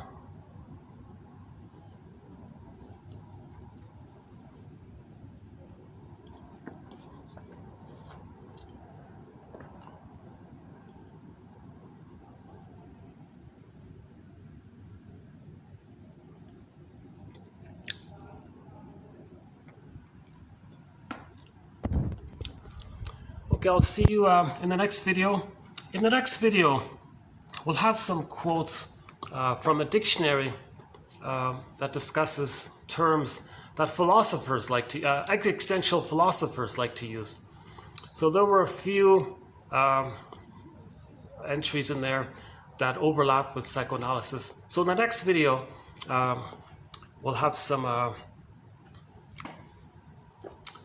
ideas from this thing called existentialism. Existential, like, you know, who am I? This whole area, and they don't want to talk about psychoanalysis too much. They want to focus on the sense of self, the sense of identity, and they want to focus on the now more. And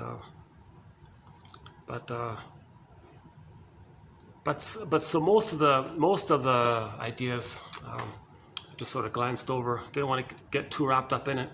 But some of the concepts are going to comprise TQ 2617, the next video. So that's not bad. Yeah, they have some refreshing things to say. But no, none of the big names and none of these famous philosopher names. So don't worry. It's sort of the practical, more on the practical end. So we're not going to talk about Kierkegaard and all these Sartre and all these kind of guys and all these old philosopher names. Just some more basic stuff.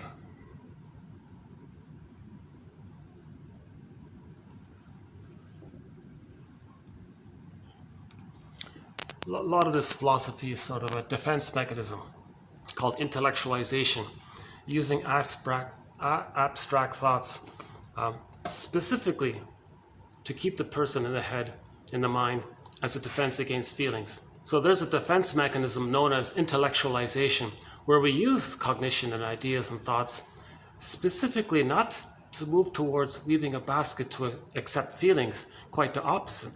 We're using intellectualization to not weave a basket, to not have feelings. That's called intellectualization. Doesn't mean you're being intellectual. So it's a little confusing there. So there's a defense. So many of these philosophies, in my humble opinion, are basically intellectualizations. They're a defense against psychology. They're a defense against feelings and theories like repetition compulsion, trying to save the mother, you know, fantasy that somebody in the present can be the good parent from the past because of the unfinished business, fear of enjoying the present because of the unconscious equation that having your golden ball means too much pain. You know, they don't want to discuss these things. A lot of these philosophers, you know, Marx psychology, ironically. So it's extremely tedious, extremely tiring. It's really, with the partial exception of existentialism, because it does look at the issue of what do we do with our lives, you know? Well, they're talking about the search for the real self.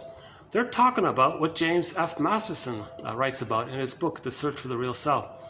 But they don't want to talk about any specific practical models to find a self. They just want to discuss it. So I'm not really into that area. So we'll just have one TQ quote from this dictionary of existentialism. Ontological self. Oh yeah, Heidegger. They talk a lot about Heidegger. I didn't bother with that. Yeah.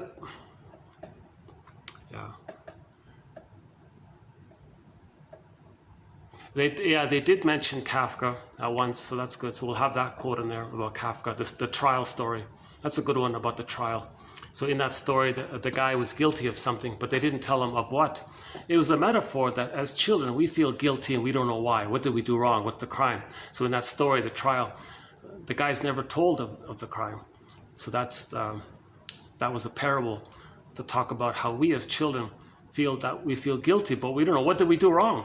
It's ridiculous. No baby's guilty. Nobody's born guilty. That's absurd. Babies are born to latch to their mothers, to get their needs met and be themselves. And when they're loved, they're their normal selves. I'm okay, you're okay. Temperament is calm. Joy runs the console. And when they're older, they're an elder. They're generative. So the greed, envy, the vindictiveness, the spite, these other areas, they don't exist, right? So the baby's born to get his needs met, to go through development. and to enjoy the present. And his temperament is warm, affectionate, caring, embodied, easygoing, creative, you know, a little playful and generative. Makes things better for people. You know, he's not damaging the planet to communicate that his mother damaged him.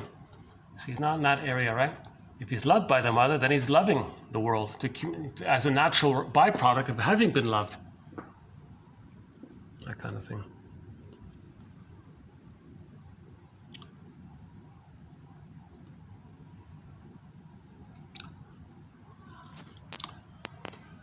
So we'll add more songs to our collection here. Today we added 2 new songs.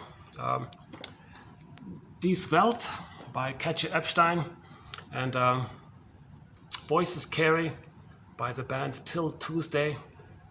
And but the lead singer of that band, Amy Allen, is a soloist, and she still sings that song as a soloist, I noticed. I guess that was our big hit, I think. I just discovered her, yeah. Interesting one, yeah.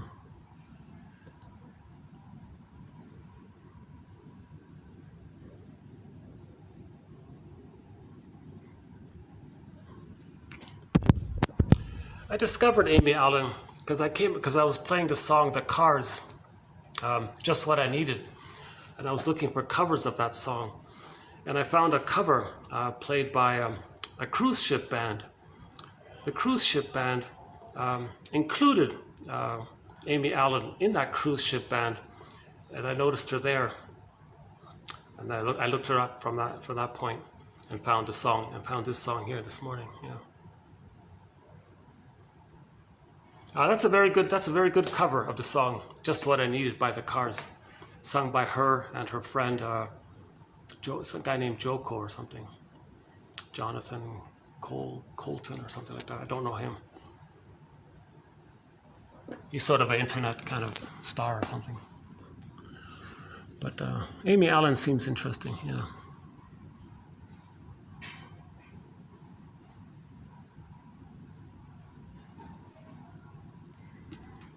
Yeah, she's also. The interview was, the tagline for the interview was, recovery is ongoing. Oh, there's some music going on. I'll take that as a sign that maybe they're going to start to open up here. What's the time here? 4:45. Okay. Maybe they open at 5 or something. Okay, I'll see you in the next video. We'll talk about existentialism. That which sort of enhances or enriches or makes a contribution to psychoanalysis, which is what we're really focused on. Until then,